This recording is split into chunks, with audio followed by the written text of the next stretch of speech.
we are on Liberty Island in New York. We're just on the island where there is the Statue of Liberty, a gift from the French people to the Americans, and one of the first sights immigrants used to see when they sailed into Ellis Island. They'd see the Statue of Liberty, which for them was a signal of freedom and a new life. So welcome here to Liberty Island, the home of the Statue of Liberty.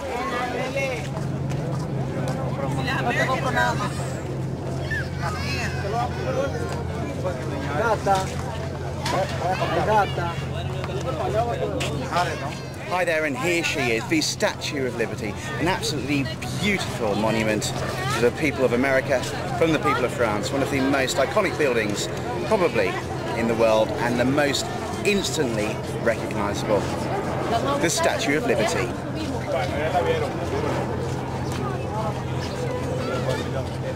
And over there in the distance you can see the skyline of Manhattan and the Empire State Building. Thank you. Right there. So are we gonna listen or what?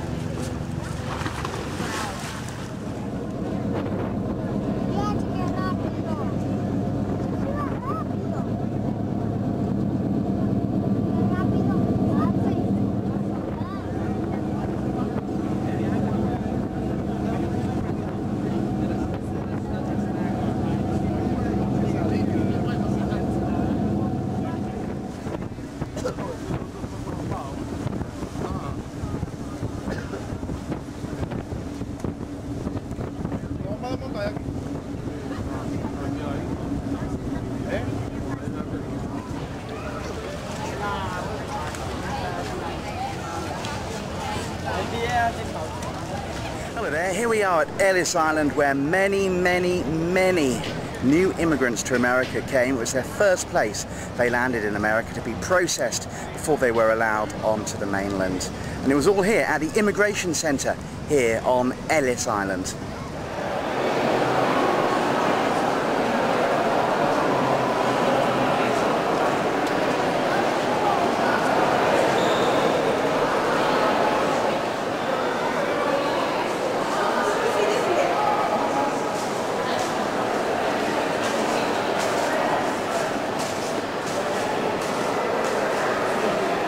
Ancestors came here in the 19th century, and I want to see if they've got any of his records here. Let's take a look.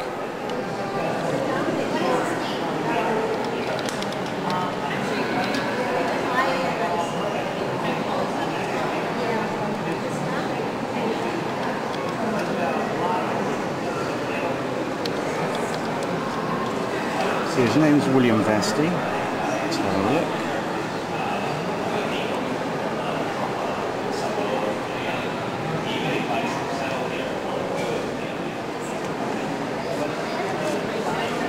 Because I think the vest in question is William Vesti here in 1892. Now that is weird because it is as if I am touching the past somehow. And to think that my ancestor, William Vesti, over 100 years ago, almost 120 years ago, walked through here at Ellis Island. It really is like getting in contact with your ancestors, getting in contact with the past, and almost touching them, almost feeling them. It's almost quite an emotional experience.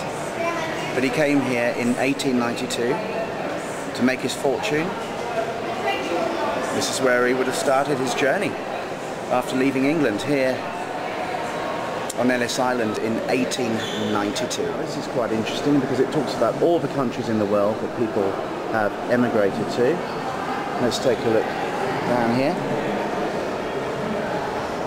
Okay, let's take a look. 1930 to 1955, 1 million emigrated from Great Britain to Australia. 500,000 to Germany, from Germany to the United States. In the 1960s, 1 million again from Great Britain to Australia.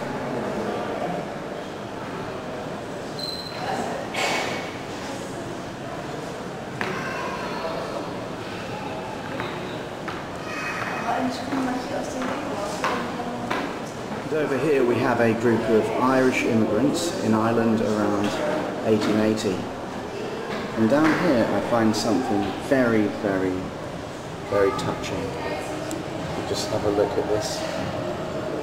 This was written and said by an Irish immigrant who came here in 1923.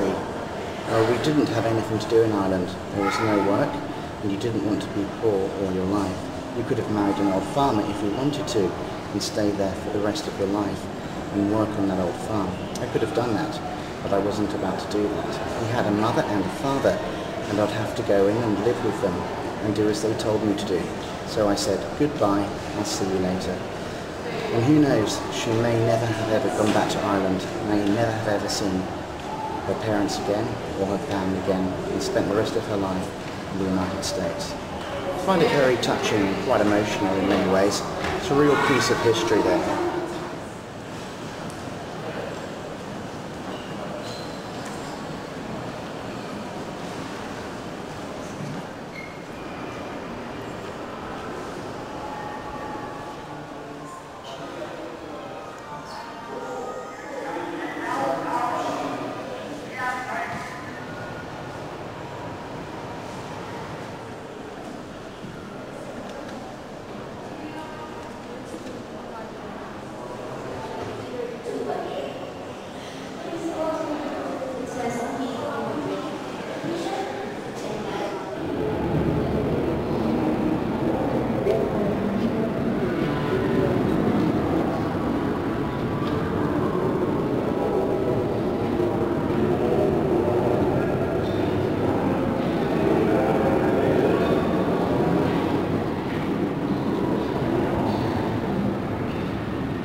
Ellis Island, the first port of call to many thousands of immigrants here to the United States. An absolutely fascinating and very emotional part of the United States history.